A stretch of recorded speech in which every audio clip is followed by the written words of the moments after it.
begin by introducing you. Dr. Jeff Fannin, we met a couple of months ago. You live here in Arizona, thank goodness. You're a neuroscientist and you're an author. I've seen you in a movie called Intuition. You are a published study that you have that's being peer reviewed right now and should be on PubMed. And you do brain mapping. So explain to us, I had never heard of brain mapping before. So explain to my friends and our Facebook friends out there, what is brain mapping? Yeah, I probably hear that question. That's the first question out of people's mouths is, what is brain mapping? Well, we start with an electroencephalogram, and we put a cap on your head and measure 20 locations. Put this gel down in the cap so that it makes contact with the scalp, and then extracts the different frequencies, and we bring it up on a screen. So those are the squiggly lines that you usually see. And then we'll take that information and we'll convert it to a quantitative EEG. And the quantitative EEG is what we typically call a brain map. And that way we can see the patterns in the brain or things like that that allow for things like anxiety or depression or ADD or ADHD, and all different situations come with a signature. Mm-hmm. So when you do the brain mapping and you identify, so let's take someone with ADD, right? So you identify what's going on in the brain, and then so what do you do from there with your programs? What can you do with that?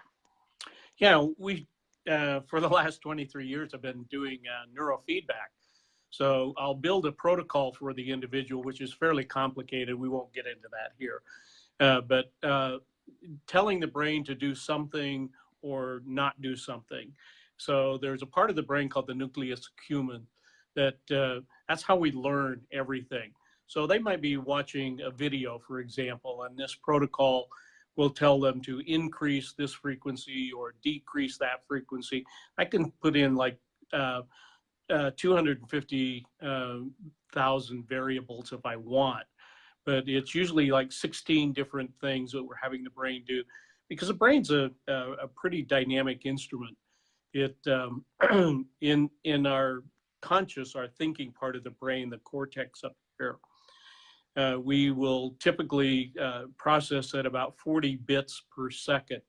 Now the subconscious, where most of this stuff happens, and the nucleus accumbens is basically telling us what to do, is processing at 40 million bits per second. So we don't have to be consciously aware of. As an example, a person might be watching a video and it's attached to this protocol, and by doing whatever we've asked again and again and again, it causes new dendrites to form, new neural pathways to grow, and we're literally rewiring the brain. And that's what brain training is all about, is just picking a point. And I can see this in 3D while they're actually training. Wow, that is so fascinating.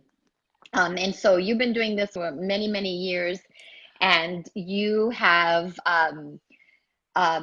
used, many different techniques. But recently you were introduced to NRF2 activation. Yeah. Go ahead. Go ahead. Yeah, I was introduced to that, and it just literally changed my world, by understanding the NR. Well, when I started looking at the research, actually, the gal that enrolled me in LifeVantage, we were doing a brain map on her just for the fun of it, just so she could see what we do. And she saw a pamphlet sitting on the table there in my office, and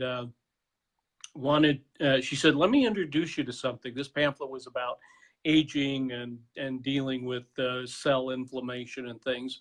And so she said, let me send you some stuff. She started texting me, and one after another, got a whole bunch of them. So I was paying quite a bit of attention to them.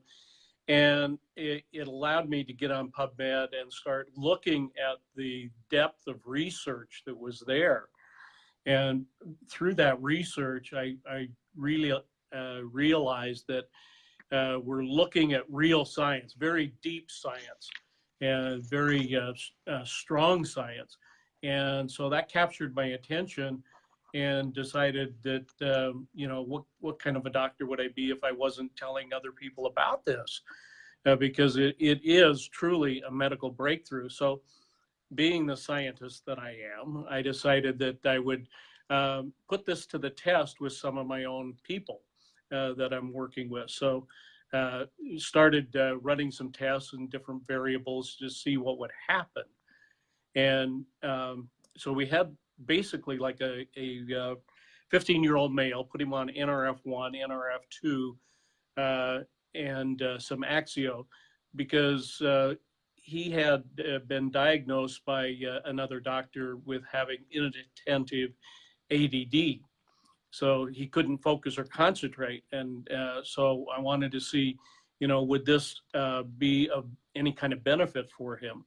So when he took it, we had a brain map that we did before. And so like in October of this year, we did a brain map on him because he'd done about 18 sessions of neurofeedback.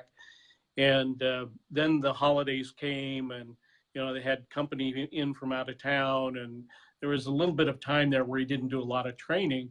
Then after the holidays, we put him on this NRF1, NRF2, and the Axio, and then decided about 12 days later to do another brain map and see what had occurred. And that's where it got really unusual for me. It was almost like walking into the twilight zone, I think, because I was able to see, if you haven't seen the video that we did before, I would encourage you to go find that and take a look at it. Or you can put it in the comments if you want to see the video that we did, and in that video, Dr. Fannin shows the brain map and the before and after of the picture. So if you want that, put it in the comment, just say, send me the video and we'll get it out to you.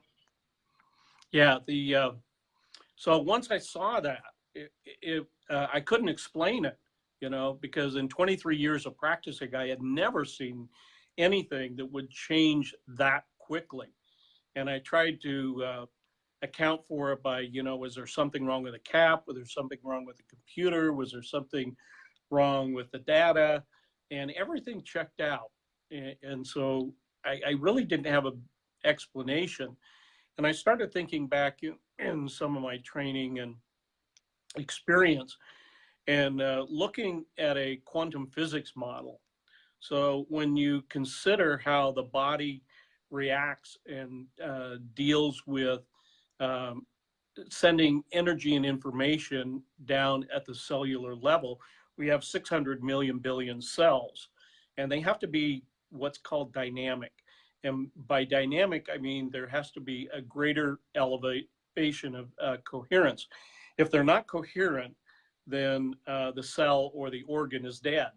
So the dynamics of that has to be that there is some coherence. When I started looking at it from a coherence standpoint, then I was able to see, okay, this is happening down at the molecular level, below what we even our knowledge can understand.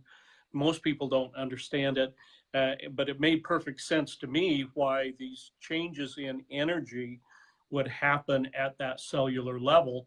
And so then we would see the changes in the brain map. And that made sense to me. So I had another fellow, a good friend of mine, that when we were taking Tai Chi and Qigong classes, got to be friends, and he is suffering from prostate cancer.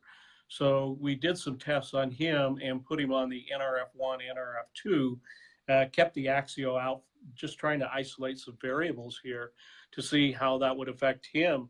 And we found basically the same thing when we looked at the energy flow in the body. And interview that I did the other day with Becky Taylor, we showed what some of that stuff looks like. And we can get that to you if you write in the comments that you're interested in seeing that. We can put that out there for you. But it didn't really address his prostate cancer, because that's a a different part of the equation here, but it did make a change in his chakra alignment, in his energy field, and more importantly, the stressors, how he was dealing with the stress. When we consider oxidative stress, which is at the base of all of this, oxidative stress comes from that environment that we live in. You know, the food that we eat, pollution in the air, all of the kinds of things that enter into the element of creating the free radicals that go on and begin to damage our cells. It becomes a real key element in this whole thing. Now, a few years ago, back in 2015, I did a study on energy healing with 60 known energy healers. And part of the study, we were looking at the mitochondria of the cells. So the mitochondria and the microtubule in relationship to that is what creates the biophotonic energy that we have in our body. So that was kind of a link for me to go back and look at the what's happening with the NRF1, NRF2, and the mitochondria of our cells and how they're communicating. So it's really a very, very strong link, and watching how it changes the energy in the body and getting down to coherence. You know, how is the body transmitting energy and information in those 600 million billion cells? So we essentially have three electromagnetic centers that are very important in our body. One is the electromagnetic centers around our chakras. And if you're not familiar with that, you can look that up on the internet. But the second electromagnetic center is around the heart. And the third one is the electromagnetic center around the brain. Now, what a lot of people don't know is that the electromagnetic center on the heart is 60 times greater than the electromagnetic center around the brain. So there are more signals going from the heart to the brain than the brain to the heart. And it's traveling up that sympathetic nervous system. And so when oxidative stress is being diminished, then we get more of these stressors that are moving up that trigemic nerve to affect the brain, and the brain then trying to communicate back down. But there's a lack of balance between the sympathetic nervous system and the parasympathetic nervous system. So I'm not trying to give you a whole lesson in physical anatomy here, but it does relate back to the story.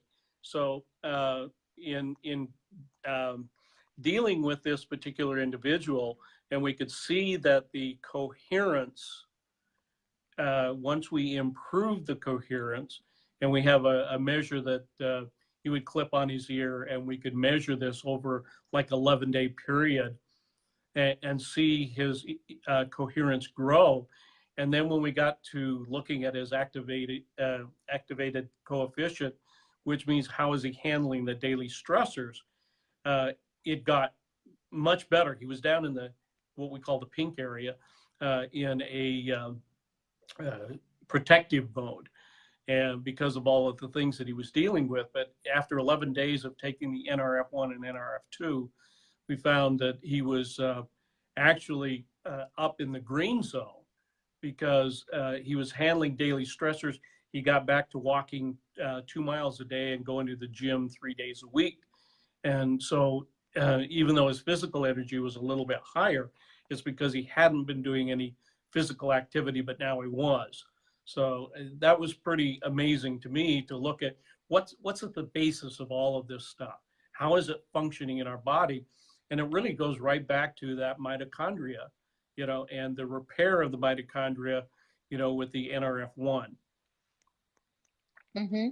So when you talked about the 15-year-old, not only did you see the improvement on the second brain map you did after he had activated that NRF2 pathway and the NRF1 pathway, and just so people understand, these are pathways in your body that are activated, and I know you're drinking your Axio, yay! But NRF2, for example, when you activate that pathway, it's a messenger. It goes into your body, it finds a problem, then it goes back to the cell and it communicates with the cell and it tells the cell, make more of these enzymes, make less of this, make more inflammation, make less inflammation. So it's correcting the gene expression.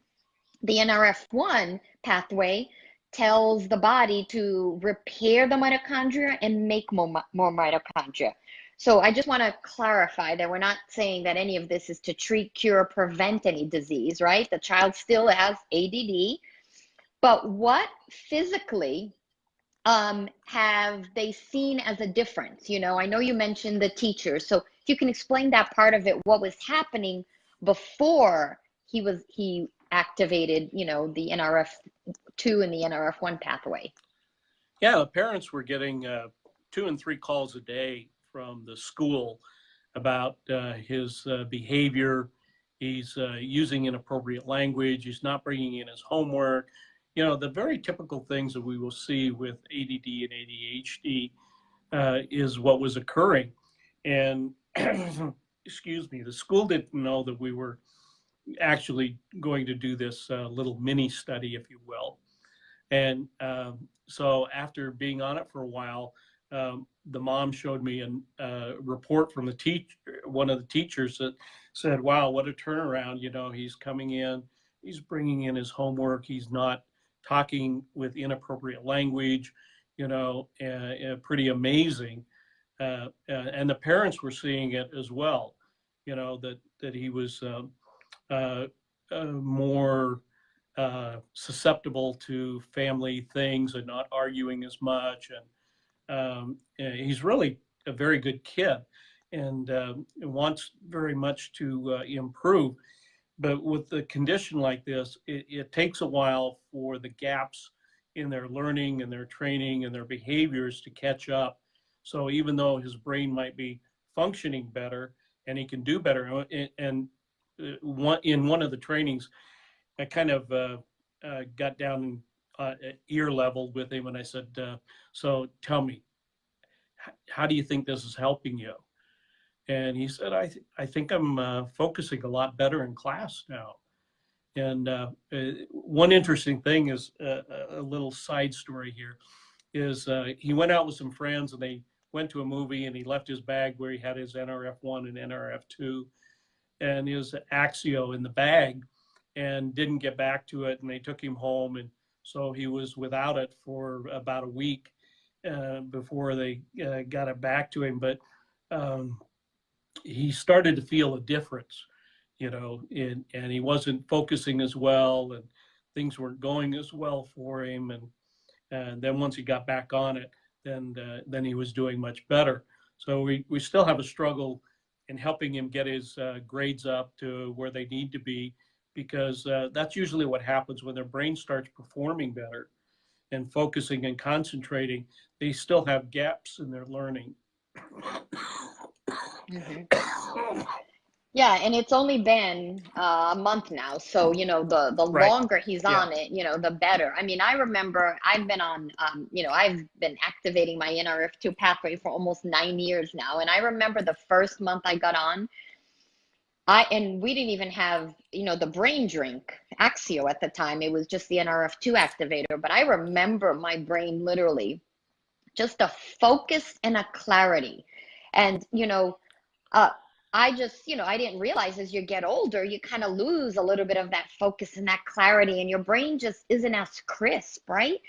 And then all of a sudden, it was like a light bulb went off. Like I was like, my brain was just tracking so much, and I could do multiple things, and I knew where everything was going on. And it was just like my brain was unlocked. It was an amazing feeling. And, you know, over the years, I think, you know, with the NRF1 coming along and then the brain drink, you know, it's just this clarity and focus. And I know before I go work out, if I need that extra boost of energy, that you know, I take my Axio and then I go and I just have so much more endurance. I just feel so much better in my brain and that clarity.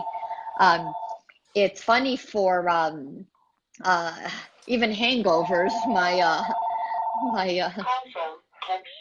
Hello. Texas is calling you. They want to talk to you. Texas Look at is that. calling. You're being, people want to talk to you.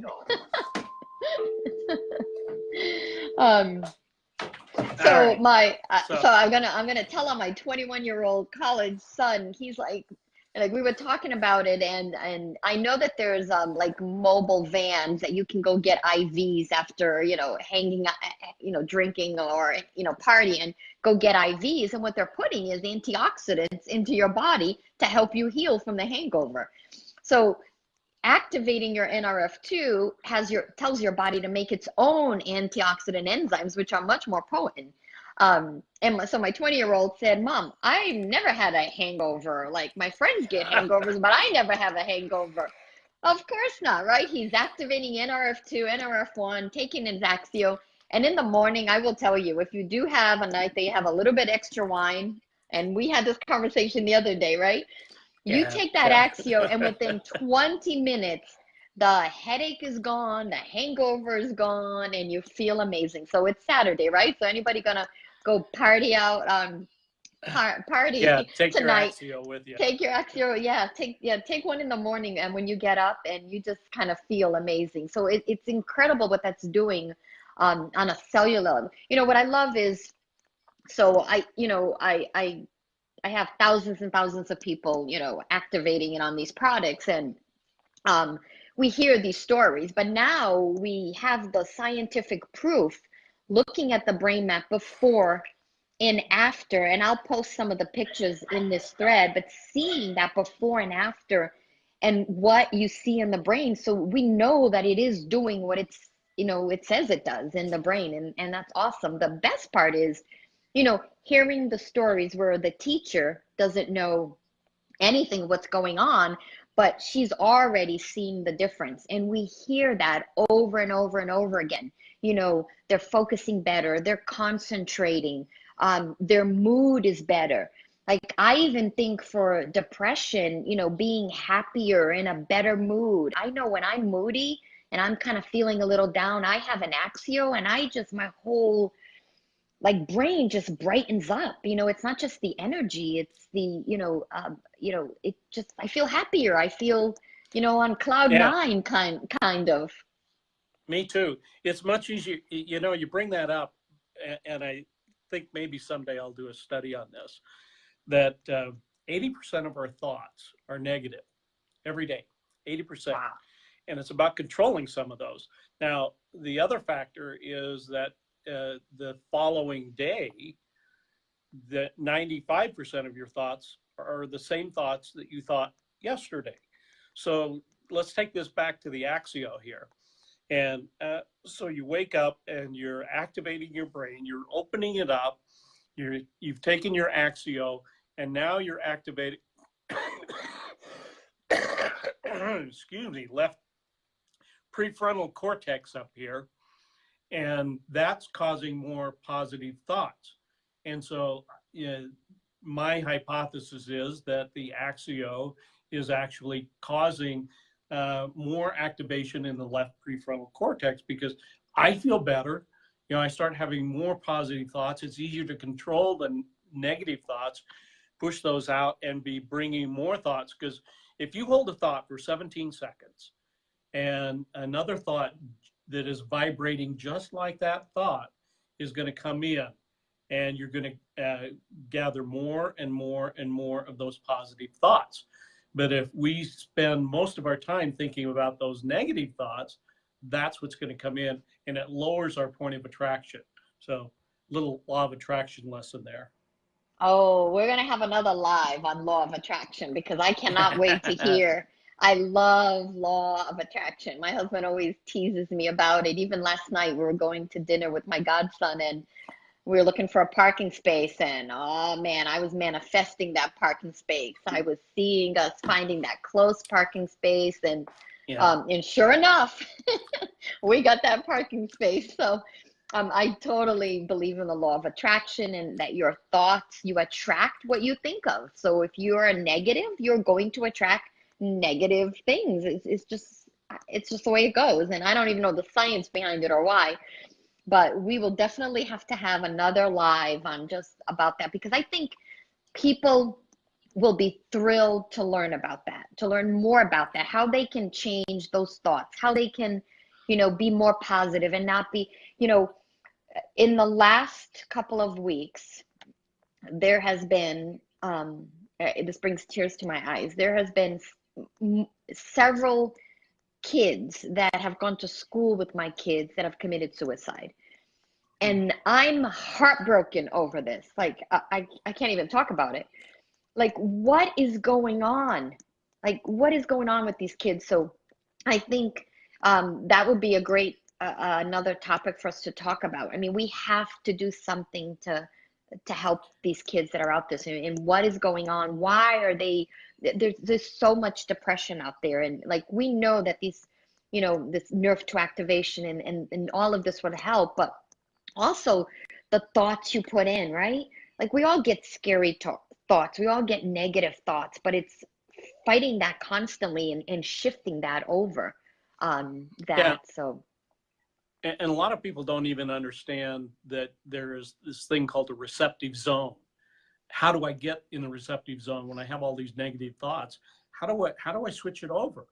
And a lot of people have no clue how to do that. So in our next conversation, we'll talk about that and throw a few little tidbits out and get your listeners to join in with that. So yeah.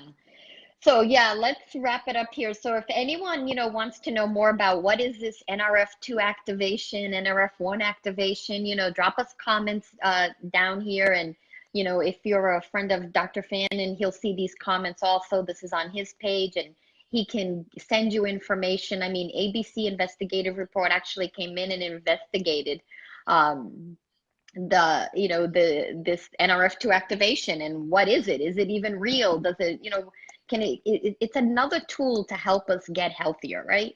So if you want more information on it, please, put a comment on that you want more information, and we'll absolutely send you more information. And do you want to wrap it up with anything? I'll turn it over to you. Your last thoughts on this NRF2 and NRF1 and what it can do in our bodies? And, I guess, why should people think about it? Why should people want to activate their NRF1 pathway and their NRF2 pathway? well, it's incredible to me to see this medical breakthrough. I don't know how to put it any other way. It's truly a medical breakthrough, and why people wouldn't want to put this in their body. And I mean, I feel great as a result of it. I know I have a little bit of a cold, so I'm getting rid of that, but I doubled up on my Axio, and that seemed to cut it down real quick, so in a matter of 2 or 3 days, it really helped me. But I can't imagine why anybody wouldn't want to age slower or repair the mitochondria in their cells and fight the free radicals and deal with aging. These are all areas that most people are concerned with. And I think it's time for a lot of people to take a very serious look at this and say, this is real science, it's real stuff, and it does work. So, and Maria, thank you for having me on today, and look forward to doing more with you. Thank you. Thank you. That was amazing. And yes, we need to talk about intuition and law of attraction and all of that. I mean, you have so much knowledge that I am so blessed to, call you my friend and to be on this journey with you. So thank you so much for everyone. Thank you. Thank you. And please, any comments down there, send Dr. Jeff Fannin some love, and we appreciate your time and your knowledge and everything. So thank you.